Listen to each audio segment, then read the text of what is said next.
my dear children, welcome back. We have already covered the import procedure. In today's lecture, we are going to learn about the export procedure.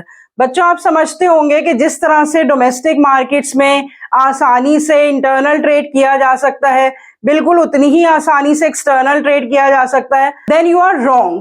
There are a lot of legal formalities that a person who is exporting to the foreign country, he has to fulfill. He has to obtain a lot of documents from the various agencies. He has to make the arrangements for the finance, for the procurement of the goods, and then he has to make the arrangements for loading of the goods, for exporting of the goods. So all the legal formalities, all the documents that a person has to obtain for the purpose of export, and step by step everything that he has to undertake, we are going to learn in a very easy and the clear manner today in the export procedure. So let's connect to commerce and let's learn about this lengthy procedure in a very easy manner.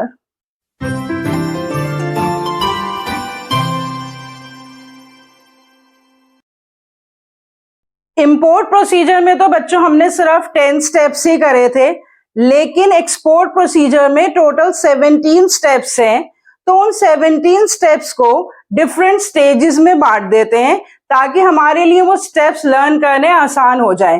कैसे हम उन्हें different stages में बांट सकते हैं? देखिए, एक exporter को क्या करना होता है, जो भी इंपोर्टर ने उसे ऑर्डर दिया होता है उस ऑर्डर के हिसाब से गुड्स प्रोड्यूस करने होते हैं, फिर गुड्स प्रोड्यूस करके डिस्पैच करने होते हैं और उसके बाद इंपोर्टर से पेमेंट लेनी होती है. तो गुड्स प्रोडक्शन तक उसको क्या क्या फॉर्मेलिटीज फुलफिल करनी पड़ती हैं, उसको हम एक स्टेज ले लेंगे.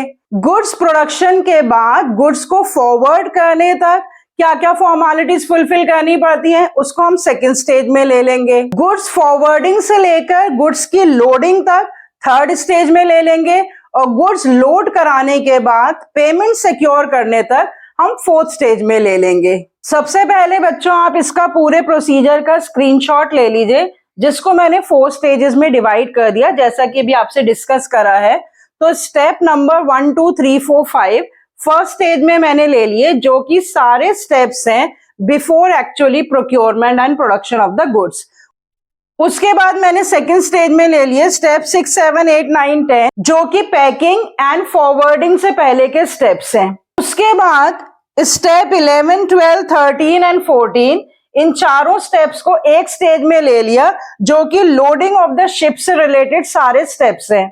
और उसके बाद लास्ट में स्टेप नंबर 15 16 17, जो कि पेमेंट से रिलेटेड स्टेप्स हैं, सिक्योरिंग पेमेंट. जब गुड्स को लोड करवा दिया शिप में तो अब क्या क्या फॉर्मेलिटीज एक एक्सपोर्टर फुलफिल करेगा ताकि उसे आसानी से पेमेंट रिसीव हो जाए. अब इन सारे स्टेप्स को हम एक एक करके समझ लेते हैं और ये जान लेते हैं कि हर एक स्टेप में क्या क्या फॉर्मेलिटीज एक एक्सपोर्टर को फुलफिल करनी पड़ती हैं. देखिए, हमने इंपोर्ट प्रोसीजर में अगर आपको याद हो तो सबसे पहला स्टेप था ट्रेड इंक्वायरी. तो जब एक इंपोर्टर ट्रेड इंक्वायरी करता है तो उस इंक्वायरी का रिप्लाई देता है एक एक्सपोर्टर. तो एक्सपोर्ट ट्रेड जो सबसे पहला स्टेप जिससे शुरू होगा वो होगा receipt of the inquiry and sending quotations. तो जो इंपोर्टर ने इंक्वायरी की है उस इंक्वायरी का जवाब देगा एक्सपोर्टर, और उसके जवाब में जो डॉक्यूमेंट वो प्रिपेयर करके भेजेगा उसको कहा जाता है प्रोफॉर्मा इनवॉइस.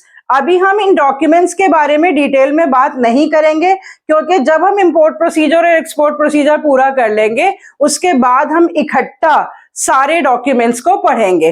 तो बस अभी आपको कितना याद रखना है कि सबसे पहला स्टेप जिससे एक्सपोर्ट प्रोसीजर शुरू होता है वो ये है कि इंपोर्टर ने जो इंक्वायरी भेजी है, चाहे वो प्राइस से रिलेटेड इंक्वायरी है, चाहे quantity, quality, transportation method, packing method, जो भी इंक्वायरी इंपोर्टर ने मांगी है उस इंक्वायरी में, और खास तौर से inquiry about the price quotations, तो जो इंक्वायरी इंपोर्टर ने मांगी है उसका रिप्लाई भेजना with the help of the document that is called proforma invoice. अब जब एक्सपोर्टर ने इंक्वायरी का जवाब भेज दिया तो उसको वेट करना है कि उसकी कोटेशंस एक्सेप्ट होती हैं या नहीं होती हैं. अगर उसकी कोटेशंस एक्सेप्ट हो जाएंगी तो उसे ऑर्डर मिल जाएगा. तो सेकंड स्टेप क्या होगा, receipt of the order and the indent. तो अगर इंपोर्टर एक्सपोर्टर की इंक्वायरी से सेटिस्फाइड है तो इंपोर्टर ऑर्डर प्लेस करेगा और एक्सपोर्टर क्या करेगा, ऑर्डर रिसीव करेगा। अब जैसे ही उसे ऑर्डर मिल गया तो वो इतनी जल्दी से प्रोडक्शन शुरू नहीं करेगा, क्योंकि ऑर्डर मिलने के साथ साथ उसको इंपोर्टर की क्रेडिट वर्दीनेस का भी पता लगाना है। उसको ये पता लगाना है कि जिस पर्टिकुलर पर्सन ने उसे ऑर्डर प्लेस करा है तो क्या उस पर्टिकुलर पर्सन से उसे आसानी से पेमेंट मिल जाएगी या नहीं। तो अब एक्सपोर्टर क्या करेगा, he is going to assess the credit worthiness. Credit worthiness का मतलब होता है द एबिलिटी टू पे।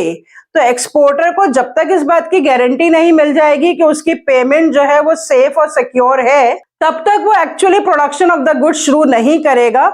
और वो मैं आपको इंपोर्ट प्रोसीजर में ऑलरेडी बता चुकी हूं कि ये क्रेडिट वर्दीनेस कैसे पता लगती है, with the help of a document that is called letter of credit. तो इंपोर्टर जो है वो लेटर ऑफ क्रेडिट इशू करता है in the favour of exporter, और एक्सपोर्टर जो है उस लेटर ऑफ क्रेडिट के थ्रू गारंटी सिक्योर करता है for the payment and for assessing the credit worthiness of the importer. अब एक्सपोर्टर को ऑर्डर मिल चुका है और वो इंपोर्टर की क्रेडिट वर्दीनेस से भी सेटिस्फाइड है, तो अब उसको एक्सपोर्ट करने के लिए क्या चाहिए, he needs the export licence. Importer को इंपोर्ट लाइसेंस चाहिए होता है और एक्सपोर्टर को एक्सपोर्ट लाइसेंस चाहिए होता है। तो अब एक्सपोर्टर सारी लीगल फॉर्मेलिटीज को फुलफिल करेगा in order to obtain the export licence. ये फॉर्मेलिटीज भी डिटेल में हम बाद में पढ़ेंगे, लेकिन थोड़ा बहुत मैंने यहाँ पर लिख दिया है कि इंपोर्ट एक्सपोर्ट कोड नंबर उसे ऑब्टेन करना पड़ेगा, एक रजिस्ट्रेशन कम मेंबरशिप सर्टिफिकेट उसे ऑब्टेन करना पड़ेगा, और अपना रजिस्ट्रेशन करवाना पड़ेगा to an agency that is called export credit and guarantee corporation. तो इस तरह की कुछ लीगल फॉर्मेलिटीज को हम डिटेल में बाद में पढ़ेंगे, लेकिन इन सारी फॉर्मेलिटीज को फुलफिल करके एक्सपोर्टर क्या ऑब्टेन कर लेगा, एक्सपोर्ट लाइसेंस। और इस लाइसेंस को ऑब्टेन करने के बाद वो फाइनेंस अरेंज करेगा, क्योंकि एक्सपोर्टर को भी बहुत सारी तरह के फंड्स की जरूरत होती है for purchase of the raw material, for transportation of the goods, for packing, forwarding. So he also require the funds for the lot of purposes। तो एक्सपोर्टर उन फंड्स का अरेंजमेंट करेगा। इंपोर्टर को पेमेंट के लिए फंड्स का arrangement करना पड़ता है और एक्सपोर्टर को इन सब पर्पसेस के लिए फंड्स का अरेंजमेंट करना पड़ता है। तो ये 5 स्टेप्स लेने के बाद now he is ready to actually either procure the goods or to produce the goods. Exporter के पास हाथ में ऑर्डर भी है, उसने लाइसेंस भी अरेंज कर लिया है और फाइनेंस भी अरेंज कर लिया है। So now he has every arrangement to actually procure the goods to be supplied and to produce the goods that he has to supply. अब जब वो प्रोडक्शन ऑफ द गुड्स शुरू कर देगा बच्चों, तो प्रोडक्शन और सप्लाई के बीच में भी उसे बहुत सारी फॉर्मेलिटीज फुलफिल करनी पड़ेंगी। वो सारे स्टेप्स क्या है देखिए। Number 7, pre-shipment inspection from the export inspection agency. अब जो वो गुड्स प्रोड्यूस कर रहा है, उस गुड्स की क्वालिटी के लिए गारंटी देने के लिए हर कंट्री में एक एजेंसी होती है जो क्वालिटी सर्टिफिकेशन देती है। तो एक्सपोर्टर को वो क्वालिटी सर्टिफिकेशन जो है वो रिसीव करना पड़ेगा अपने गुड्स का इंस्पेक्शन कराने के बाद। अब हर जगह ये कंपलसरी है, क्योंकि अगर बैड क्वालिटी गुड्स किसी भी कंट्री से सप्लाई हो जाते हैं तो पूरी कंट्री की इमेज खराब होती है। इसीलिए बहुत सारी एजेंसीज ऐसी हैं जो ये चेक करती हैं कि जो गुड्स एक्सपोर्ट किए जा रहे हैं वो एक्सपोर्ट क्वालिटी के हैं या नहीं। तो एक्सपोर्टर को भी इस तरह की एजेंसीज से क्वालिटी सर्टिफिकेशन लेना पड़ेगा और वो उसे शिपमेंट से पहले लेना पड़ेगा, इसलिए उसे कहते हैं प्री शिपमेंट इंस्पेक्शन। उसके बाद एक्सपोर्टर उन गुड्स को प्रोड्यूस करने में जो भी मटेरियल यूज करता है उन्हें मैन्युफैक्चर करने में, उसके ऊपर उसे एक्साइज ड्यूटी पे करनी होती है। तो he has to make the payment of that excise duty and he has to obtain the excise clearance after getting the quality checked. एक और सर्टिफिकेट एक्सपोर्टर को ऑब्टेन करना पड़ता है, that is the certificate of origin, जो इस बात का प्रूफ होता है that the goods are actually produced in the exporter's country. इस सर्टिफिकेट की वजह से इंपोर्टर को बहुत सारे कंसेशंस एंड एग्जेम्पशंस मिलते हैं इसीलिए इंपोर्टर इस सर्टिफिकेट की रिक्वेस्ट करता है एक्सपोर्टर से, और एक्सपोर्टर अपनी कंट्री से बनवाकर इस सर्टिफिकेट ऑफ ओरिजिन को इंपोर्टर के पास भेजता है। अब एक्सपोर्टर तैयारी करता है कि जिस पर्टिकुलर पोर्ट से, जिस पर्टिकुलर शिप से, जिस पर्टिकुलर शिपिंग कंपनी के थ्रू उसको अपने गुड्स डिस्पैच करने हैं एक पर्टिकुलर डेट पे, उसके लिए वो एडवांस में रिजर्वेशन करवाता है। क्योंकि जिस तरह से हमें कहीं जाना होता है तो ऐसा तो है नहीं कि हम सारा सामान लेके रेलवे स्टेशन या एयरपोर्ट पहुंच जाते हैं, हमें भी पहले से एडवांस अपने टिकट्स बुक कराने पड़ते हैं। बिल्कुल उसी तरह से एक एक्सपोर्टर को जब कोई गुड्स एक्सपोर्ट करने हैं तो उसे एक पर्टिकुलर शिप में एक पर्टिकुलर स्पेस बुक कराना पड़ता है, और उसके लिए उसे क्या फॉर्मेलिटी फुलफिल करनी पड़ेगी, to reserve the shipping space, and he gets the shipping order from the shipping company। तो स्टेप 6, 7, 8, 9, 10 एक एक्सपोर्टर ने लिए जिसमें उसने गुड्स को प्रोड्यूस करके एक शिपिंग स्पेस जो है वो बुक करा लिया, जिसके थ्रू वो अपने गुड्स को एक्चुअली सप्लाई करेगा। Now what next to do? Packing and forwarding. He has to obtain the receipt after loading of the goods on the port। अब जब उसने स्पेस बुक करा लिया, अब वो अपने गुड्स को पैक कराना शुरू कर देगा और उसको फॉरवर्ड भी करना होगा। अब बच्चों, पैकिंग एंड फॉरवर्डिंग बहुत सारी फॉर्मेलिटीज हैं और ये इतना टीडियस जॉब होता है कि कभी कभी तो एक्सपोर्टर जो है वो अपने आप ही ये सारी packing and forwarding formalities fulfil कर लेता है, लेकिन कभी कभी वो एक एजेंट अपॉइंट कर लेता है जिनको क्लियरिंग एंड फॉरवर्डिंग एजेंट्स कहा जाता है। उनको कमीशन देकर एक्सपोर्टर रिलीव्ड हो जाता है और जितनी भी packing, forwarding and clearing formalities होती हैं उनको वो clearing and forwarding agents fulfil करते हैं एक्सपोर्टर के बिहाफ पे, और उसके बदले में वो फीस ले लेते हैं। तो exporter packing and forwarding formalities खुद भी फुलफिल कर सकता है और किसी एजेंट्स के थ्रू भी फुलफिल करवा सकता है। उसके लिए उसको एक रिसीप्ट ऑब्टेन करनी पड़ेगी after loading the goods on the port. तो जब वो पोर्ट तक गुड्स को पहुंचा देगा और पोर्ट पर सामान पहुंच जाएगा तो वहां पर जो पोर्ट ट्रस्ट अथॉरिटीज होती हैं वो एक रिसीप्ट इशू करती हैं टू द एक्सपोर्टर। इसके बारे में भी हम अभी डिटेल में बाद में पढ़ेंगे, लेकिन वो जो रिसीप्ट है वो ऑब्टेन करनी पड़ती है एक्सपोर्टर को after he has forwarded the goods on the port. उसके बाद इंश्योरेंस ऑफ द गुड्स। हर एक पर्टिकुलर कंपनी जो भी एक्सपोर्ट करती है या इंपोर्ट करती है, क्योंकि रास्ते में बहुत सारे रिस्क होते हैं तो उन रिस्क कवर के लिए हमेशा इंश्योरेंस पॉलिसी ली ही जाती है। तो जो गुड्स एक्सपोर्टर ने लोड करा दिए पोर्ट तक, वो गुड्स की इंश्योरेंस पॉलिसी वो किसी ना किसी कंपनी से लेगा, तो उसको वो इंश्योरेंस पॉलिसी भी ऑब्टेन करनी होगी। फिर उसके बाद पोर्ट पर बहुत सारी कस्टम क्लियरेंस है, ये भी बहुत सारी क्लियरेंस फॉर्मेलिटीज हैं जो हम डिटेल में बाद में पढ़ेंगे।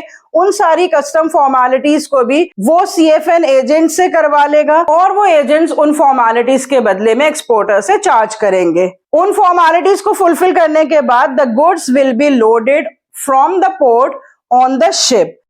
तो थर्ड स्टेज कौन सी स्टेज हो गई? जिसमें गुड्स को पैक करके फॉरवर्ड कराया गया और उसके बाद गुड्स जो है एक्चुअली शिप में लोड कराए गए। पर अभी भी एक्सपोर्टर का काम खत्म नहीं हुआ। लास्ट स्टेज में हम देखेंगे कि अभी उसको और क्या क्या स्टेप्स लेने हैं ताकि उसको इस बात की श्योरिटी मिल जाए that he is going to get the payment on time. Step number 15, payment of the freight and obtaining the bill, that is called bill of lading, which is a proof of accepting the goods by the shipping company।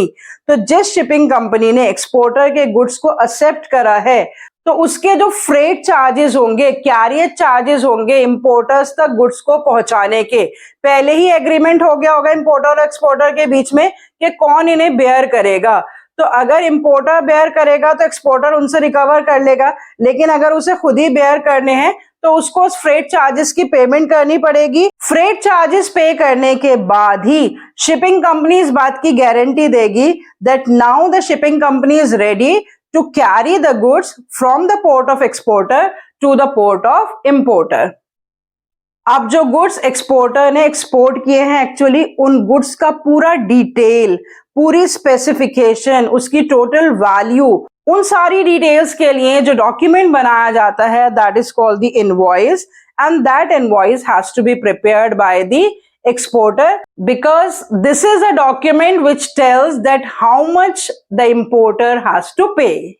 And finally, all these documents along with the invoice will be sent by the exporter for the purpose of securing the payment. And I told you earlier also that these documents are sent through the bank, जिसमें bill of exchange के साथ इन documents को भेजा जाता है, और उन bill of exchange पे या तो डॉक्यूमेंट अगेंस्ट पेमेंट लिखा होता है या डॉक्यूमेंट अगेंस्ट एक्सेप्टेंस लिखा होता है. तो अगर DA लिखा होता है तो ये सारे डॉक्यूमेंट्स एक्सेप्टेंस के बाद ही हैंड ओवर कर दिए जाते हैं इंपोर्टर्स बैंक को, और अगर DP लिखा होता है तो जब तक इंपोर्टर्स बैंक एक्सपोर्टर बैंक को पेमेंट नहीं कर देता, जब तक ये डॉक्यूमेंट्स हैंड ओवर नहीं किए जाते. और इस तरह से जो है वो एक्सपोर्टर फाइनली अपने एक्सपोर्टेड गुड्स की पेमेंट सिक्योर करता है. So this is just the brief explanation of the whole export procedure, where you can divide all the 17 steps in the 4 stages. The first is the stage before the production of the goods. Second is the stage before forwarding of the goods. Third is the stage of all the custom formalities on the port and loading of the goods. And fourth is the stage for securing payment. We shall be discussing the details of these steps in the upcoming lectures, and also the various documents that are used in the import and the export procedure. So see you next time with that explanation. Till then, goodbye. Stay healthy and connected.